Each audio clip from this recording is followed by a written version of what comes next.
StealThisPoster is an online archive of artworks promoting social change. The majority of works are designed to fit billboards, bus stop panels, and other public ad spaces, yet it is not limited to such use.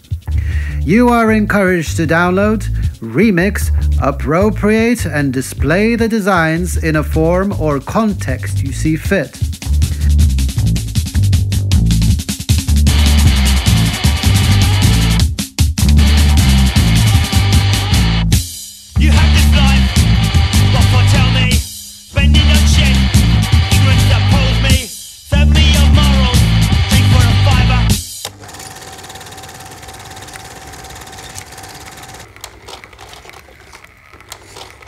StealThisPoster is also your gateway to a community of pirates that raid the filthy international waters of advertising by practicing guerrilla communication and creative vandalism. If you have a similar quest, feel free to use our posters that we provide on our website. Otherwise, drop us a line should you need any help launching your own radical campaign.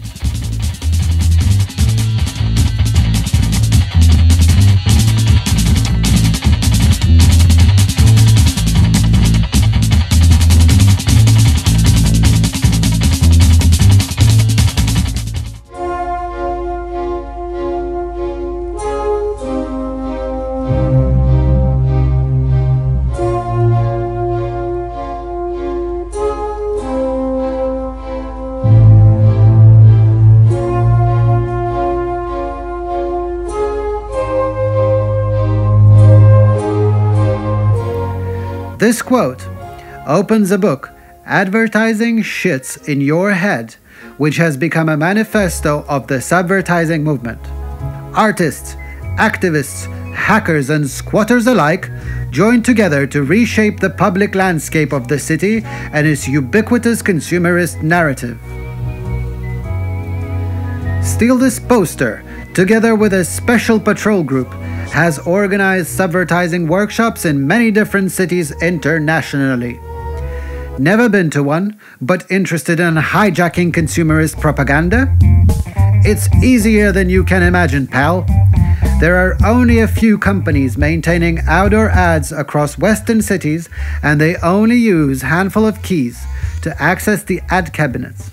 The keys in question are easy to obtain online or at your local DIY shop. In addition to that, consider acquiring a high-visibility vest, which will render you invisible to the public eye and help you pose as a worker changing the ads.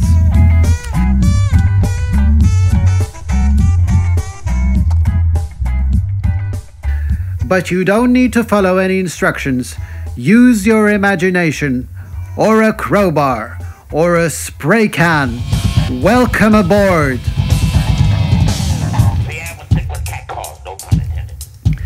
Many pirates have come before us. Subvertising has its own roots in the Situationist International movement formed in 1957. Toute la vie des sociétés dans lesquelles règnent les conditions modernes de production s'annonce comme une immense accumulation de spectacles. Tout ce qui était directement vécu s'est éloigné dans une représentation. This praxis was spread around the United States of America by many different groups of pranksters and culture jammers, like the Billboard Liberation Front from San Francisco in 1977,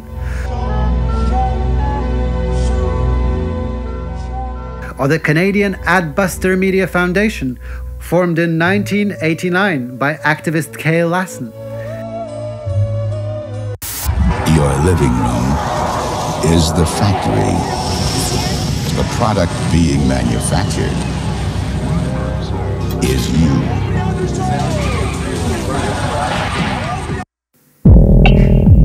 Berlin, London, Barcelona, and San Francisco are but a few examples of the cities being gentrified.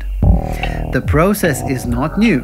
Alas, it's gaining momentum and deserves a spanner in the works. But today, thanks to the internet, Subvertisers can connect globally and act locally. You might ask, are design and creativity effective as weapons against the oppressors?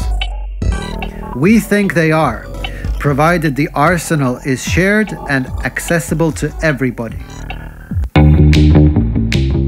To better argue this point, we would like to offer a case study of the squatted woman shelter in Quadraro neighborhood of Roma, Lucha y Siesta. We are happy to introduce to you our beloved spokesperson, Madame Lucha. Benvenuta, Madame. Can you tell us more about Lucha y Siesta? Thank you, darling. This is Lucha y Siesta.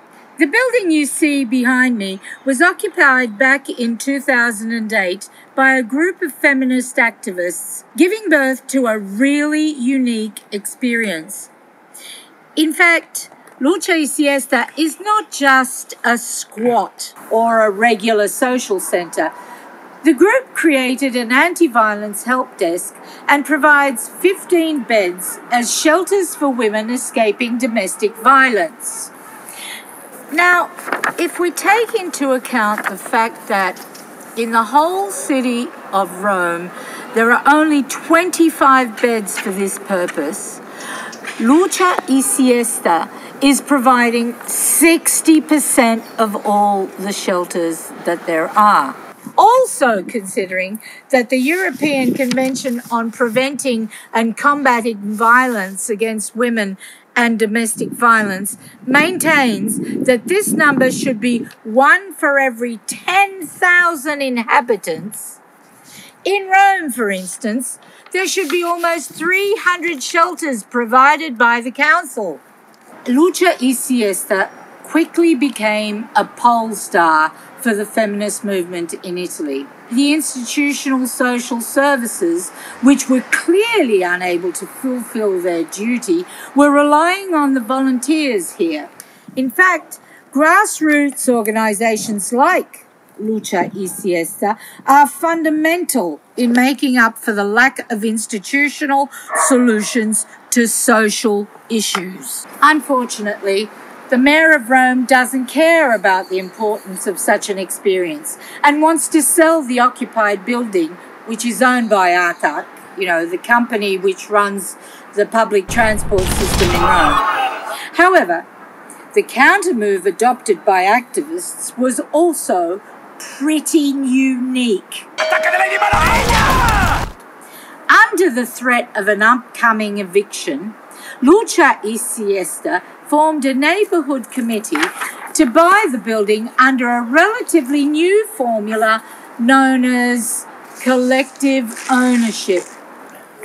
Collective ownership, as we thought of it, is a way to legally define the ownership of a public asset in order to prevent private profits to speculate on it. The goal was to upgrade our project and experience, gathering our community around us once more to buy a building that's already open to everyone and keep it at the service of the city and especially its women. Besides, we wanted Lucha y Siesta to become even better, to grow and thrive and be bigger as we were just 14. Then, last September, we built the committee that was meant to buy the place, and at the end of that Sunday, we were 500 members. The solution is heavily ostracized by the city council. And that's how creativity came into play.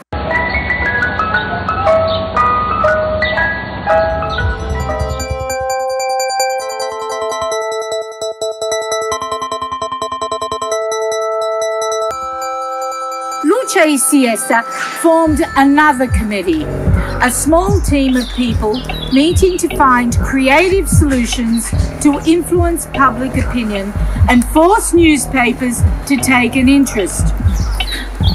The first intervention consisted in projecting the word "on sale" on many historical monuments around Rome. This action emphasized the fact that Lucha y Siesta is a collective public asset to be preserved, just like the Pantheon or any of the other ancient monuments in the city centre. The evocative pictures of Roman monuments, night lit, goes viral. A crowdfunding was started, and because of all the awareness, the mayor had to postpone the eviction date. However, as soon as the media attention subsided, about 2 months later, the council got back, threatening the committee with the shut-off of all utilities. November and December were pretty tough months for Lucha y Siesta, due to the daily routine of confronting the greed of the mayor and her toadies. We loaded a whole arsenal of creative ideas against the council, from organised mail bombings to sending the council offices haywire. To better spread our point of view, even through chats, we also customised WhatsApp stickers. In those months, the mask I'm wearing became a symbol of this struggle, and it was worn by protesters in local and national demonstrations. Where did this idea come from? Well, Lucha y Siesta got its name from an Italian and Spanish wordplay on Lucha y Siesta, which is the street where the building stands. In Italian, it sounds like the female transliteration of Lucha y Siesta. The choice of a Spanish name also emphasizes the connection to a twinned woman's shelter in Mexico. In Spanish, it means fight and rest. In October, an artist from the STP crew realized this stencil and sprayed it on the walls in the Quadrado neighborhood, which is the neighborhood where we're shooting right now. Later on, an artist, Rita Petruccioli, drew this character inspired by Mexican traditional wrestling and asked her followers to redesign the character with a Draw This in Your Style challenge and to post the results with the hashtag Lucha for the City. It was a blast! In less than a month, more than 700 drawings by professional and non-professional illustrators were submitted, including the most famous signatures in Italian comics. On the 15th of December, a benefit auction of many original drawings was organised, and Lucha y Siesta raised €10,000 overnight. More than the money raised, it was the communicative power that again forced the mayor to move the eviction date. The struggle continued.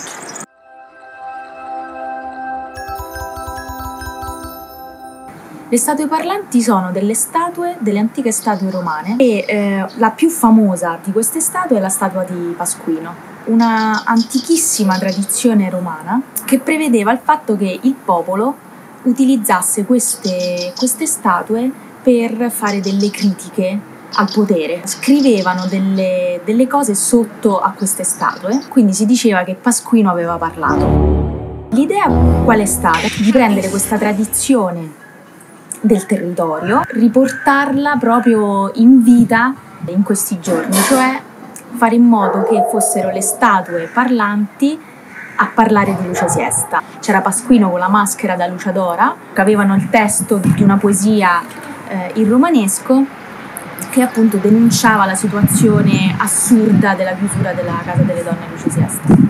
Pasquino e le statue parlanti sono delle luciadoras e sono dalla parte di Lucha y Siesta. For Women's Day, on the 8th of March, all the drawings collected through Rita Petruccioli's challenge were pasted up on the walls around the city. Again, the result was a blast.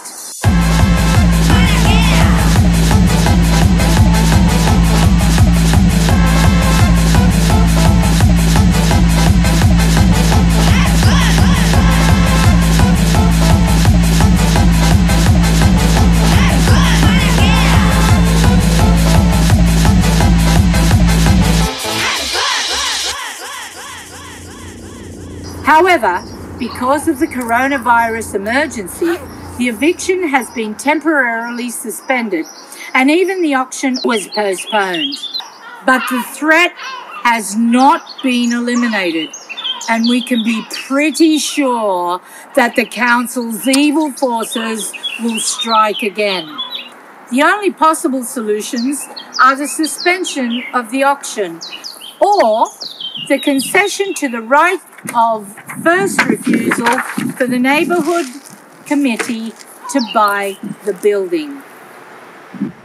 Mille grazie, Madame Lucha. We have seen how creativity in many different forms can be applied to support the cause. StealThisPoster is not just a poster archive, but a chance to form a proper think tank consisting of artists and activists who want to make a difference.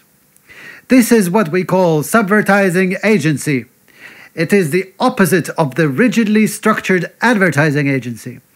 Our agency is fluid, operating on voluntary basis, is not bound by hierarchy, and we make no distinction between the buyers and sellers. In fact, we do not buy, nor do we sell. We most literally are agents. An agent being a person or a thing that acts.